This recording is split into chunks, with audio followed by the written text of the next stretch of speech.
Forgiveness. The man didn't know how to forgive himself. Every morning he woke up with the sensation of suffocation as his lungs struggled against the pressure of all his past wrongs stacked one by one on top of his chest. When he sat up, they'd spill across his room.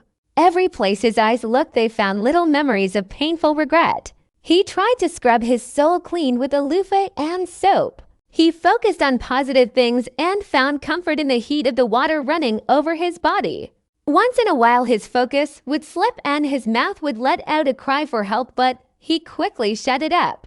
It's unclear if he skipped breakfast because he was never hungry or if he was punishing himself for the previous day's binges. Sometimes he'd found comfort in food, sometimes in drink, whatever prevented him from confronting himself. He drank his morning caffeine knowing it wouldn't fill the emptiness inside, and yet each drink gave a false hope. Despair swallowed him as he swallowed the last of his coffee. Work had served as a fine distraction for many years. It had given him the impression that he was moving forward in life. However, his years of self-sabotaging made it feel as if his work was moving around him while he was helplessly tossed and turned, battered and bruised by the environment swirling around him. He ran from this daydream of winning the lottery or some other windfall that would allow him to finally break free. He dreamt he'd find love, friends, travel the world, help the poor, find purpose, do good.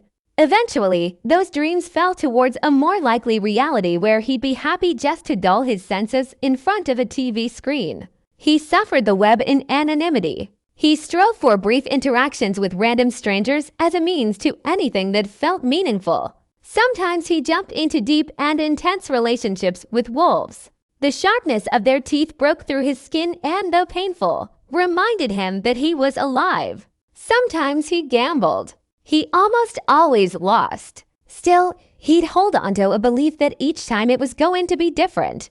Once it played a role in losing everything. Every day he'd gone to the casino believing he'd figured out to beat the system, and every night he screamed at himself in the car, begging himself to stop the self-destruction. He tried to turn to more constructive outlets but found it was hard to create beauty when everything inside of him was decomposing. His paintings brought pain. His poetry was similar. He lacked the discipline to learn an instrument. He'd listen to music and dream.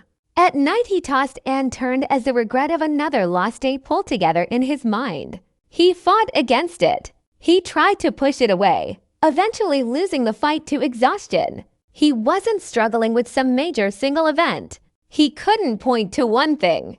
It was a lifetime of small mistakes that festered and collected into rot. He couldn't accept that he wasn't perfect. He had to be, as he had no idea how to forgive himself. He didn't know what it looked like to accept his own shortcomings. He took blame for things he didn't do. At work, he voluntarily fell on the sword for things he hadn't done. He covered the errors of others with his own name. He readily admitted when he'd been wrong. Outside of work, it was the same. He took more and more, hoping that if he took enough, he'd figure out how to absolve himself. Eventually, he found himself at the feet of Jesus. If he couldn't forgive himself, maybe Jesus could. He laid his burdens down. He acknowledged that he was a sinner. Though he didn't stop making mistakes, he no longer needed to hold onto them. He asked God for mercy and he found the forgiveness he couldn't give himself.